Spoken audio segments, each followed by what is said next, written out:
So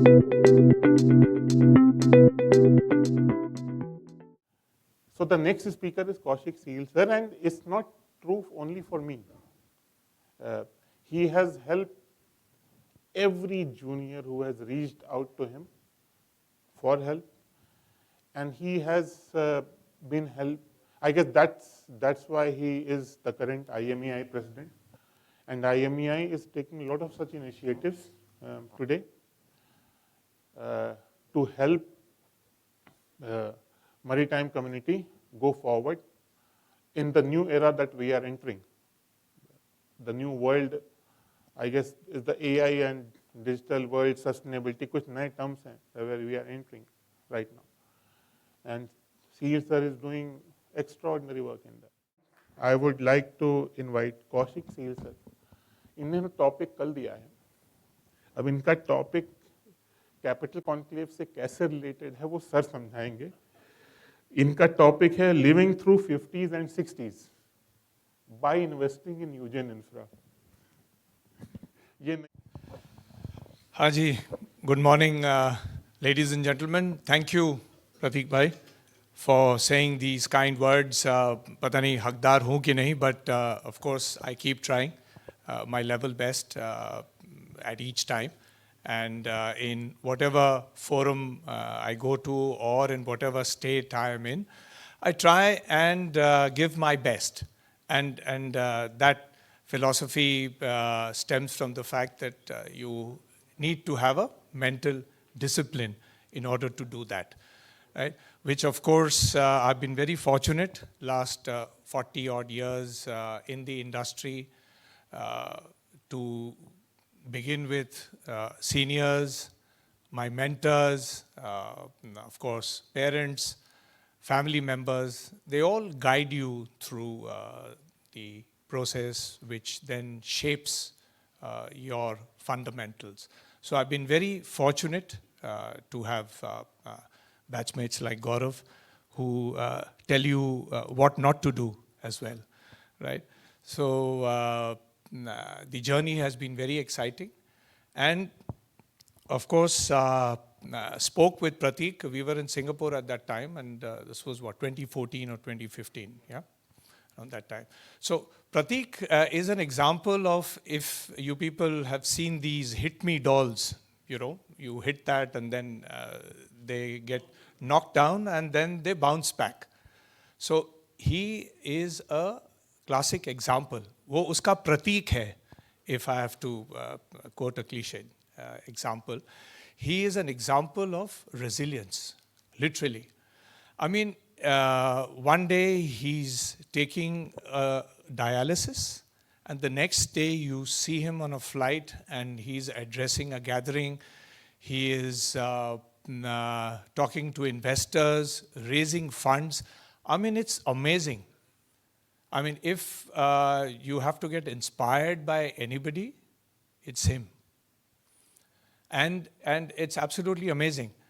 Of course, on my part, I try and keep him steady in the sense that he's got so many brilliant ideas, which he always comes up with. I try and listen to a few of them and try and guide him accordingly to the best of my ability and my knowledge. So thank you, Pratik, for being part of my life, right? And showing us how to be resilient and how to be able to take things in the proper stride, yeah?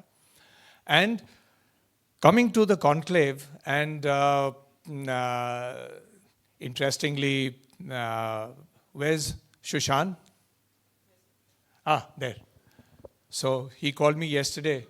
Kaushik sir, can you suggest a topic for today, right? So I said, hey, listen, I don't have anything particular in mind. I mean, a room full of people who already seem to know it all, right? What can I tell them more, right? So in terms of raising capital, we already have entrepreneurs who can do that successfully. In terms of technical knowledge, we have it right there. We have the MD of IR class. So, I mean, you can't get any bigger or better there, you know. When it comes to IT consulting, our friend Henry Disa is here, right? I mean, he's got the cloud undercover, right? So, and I mean, we got literally noteworthy legends. We have Mr. Ravi Sachdeva. You know, when I was a junior engineer in 1985, he boarded our vessel as a surveyor. And I mean, he's still, you know, the same frame, and you know, a bit of like gray hair because it's 40 years hence. And it's amazing how with ease he was going in and out of tanks and you know, double bottom and the coffer dam and all that, and he was doing a survey of our vessel. It's amazing that after 40 years we are here in the same room, and I can see that guiding light, and that probably prompted me to take up work in the classification space. So I thank you, sir, for guiding me. So our topic, as Shushan asked me yesterday, I said, okay, let me give a few tips, working tips from my own life journey, which probably can help some of you youngsters, yeah, and of course people and seniors who have guided me so well. Maybe some of the tips which I thought I would share might help you in your day-to-day lives. Right? So the topic I gave them was my journey through the 50s and 60s, which means it's not 1950s and 1960s. Yeah, I was just born in the 60s, right? So, but it's more so, how do you navigate your 50s and 60s, right? So I'm a little over 63 now, but I notice that this journey, the last 10 years or so, it's very defining, because every year, with every passing year, I have noticed that in terms of your health, in terms of your priorities, in terms of how you look at life, right, changes dramatically. And I just thought I'll share a few tips which have helped me tide a few things over. It might be useful for some of you, right? So with that, I gave this topic and I thought I'll share. Yeah, enough of sustainability, enough of EU ETS, enough of fuel EU. I shared that like yesterday in a webinar, which I thoroughly enjoyed.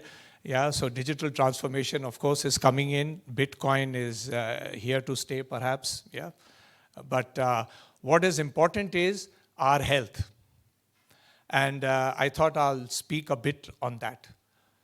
Before I do so, a very quick survey around the room. How many of you sleep less than 5 hours in 24 hours? 1, 2, 3. Okay, sleep less than 6 hours? Okay.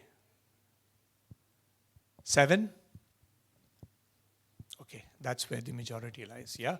So, okay, so 6 to 7 is really the average here, but we have people who sleep less than 5 or 4 even, right?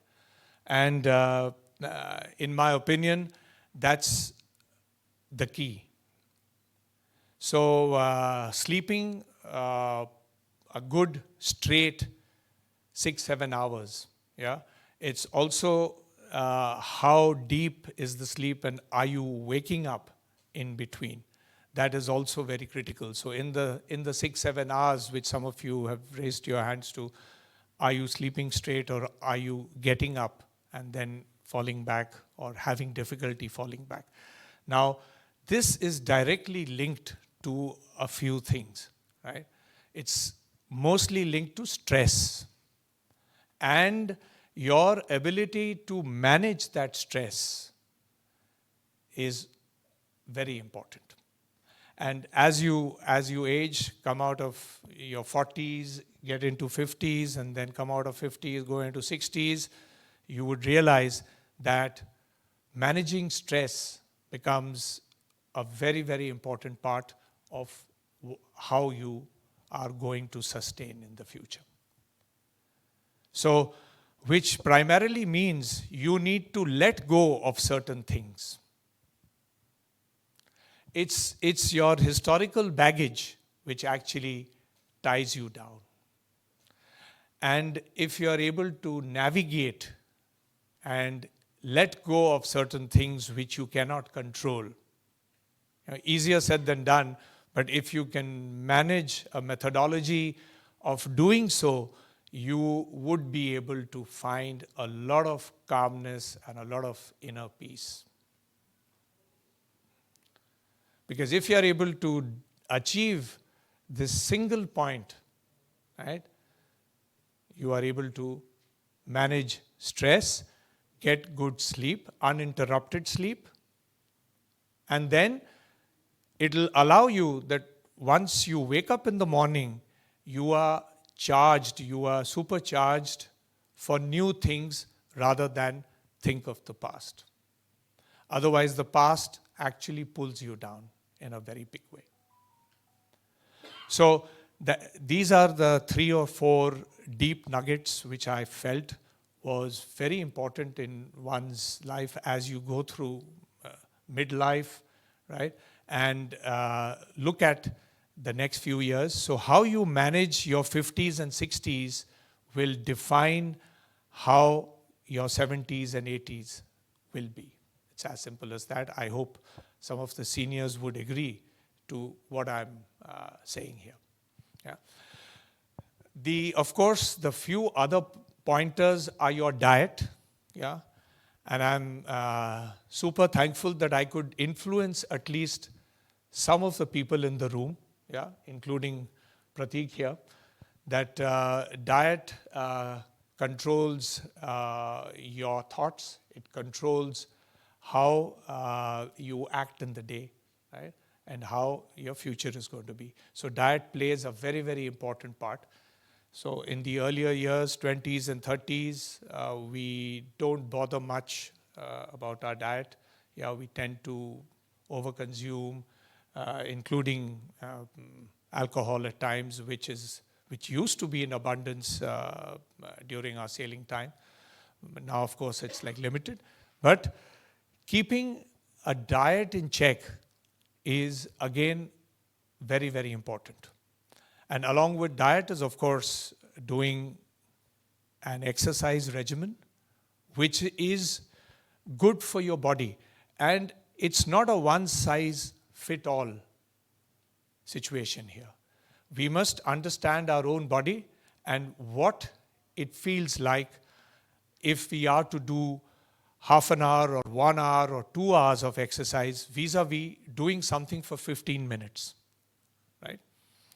So at this point, I remember meeting someone at the 1982 Asian Games. We see Mr. Girish Fadnis walk in now. Yeah, I met this gentleman. We were at the reception committee in the Delhi 1982 Asiad, and this gentleman was part of the Indian team, and so a round of applause for him for maintaining such a high degree of discipline in rowing, right? And thank you for bringing accolades to us. Yeah. Okay, so the point I was making here was exercise.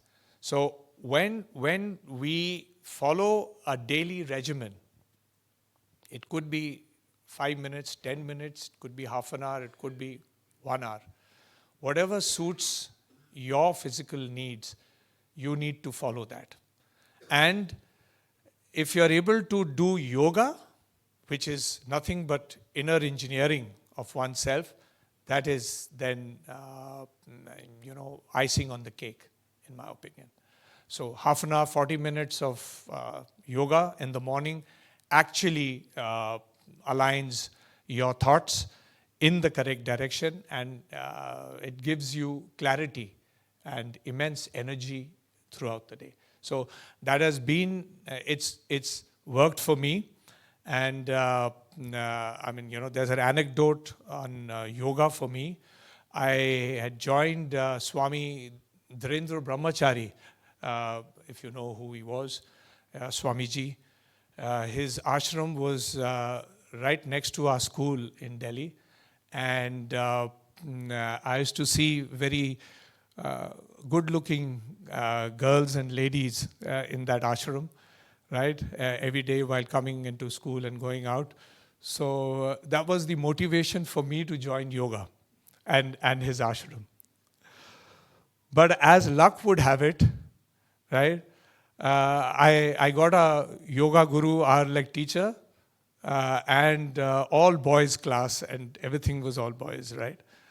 So unfortunately, I couldn't enjoy any of the company of the girls in that like yogic mission.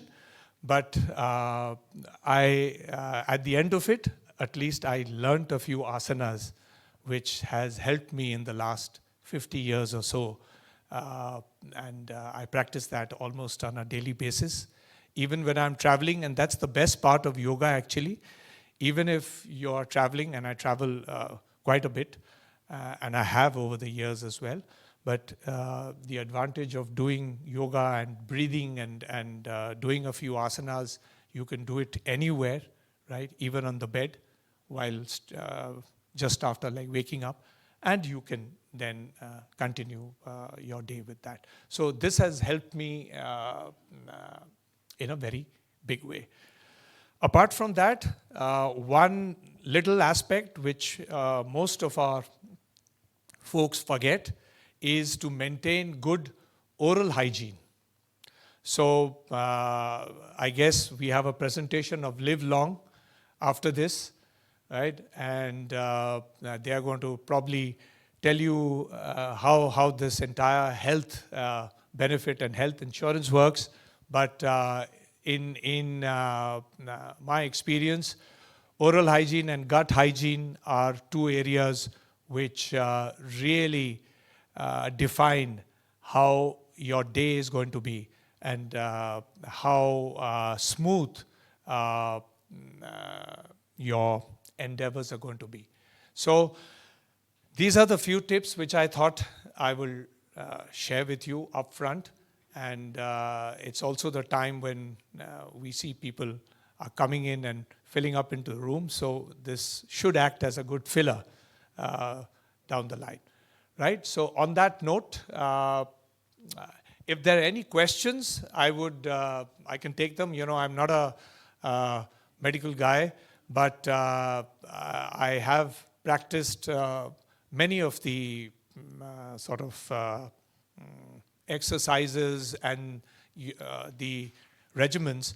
And there is one video which I can share with anyone who wants it. This is on how to maintain your knees. Yeah, if anyone has any issues with knees and having problems walking, yeah, or has knee pain, I can share a video which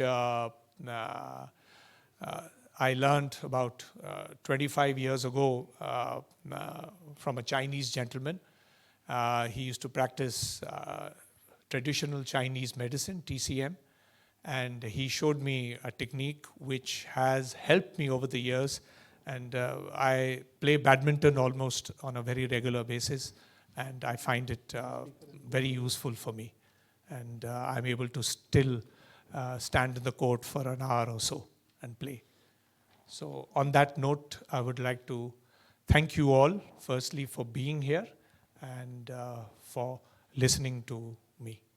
Thank you so much, ladies and gentlemen.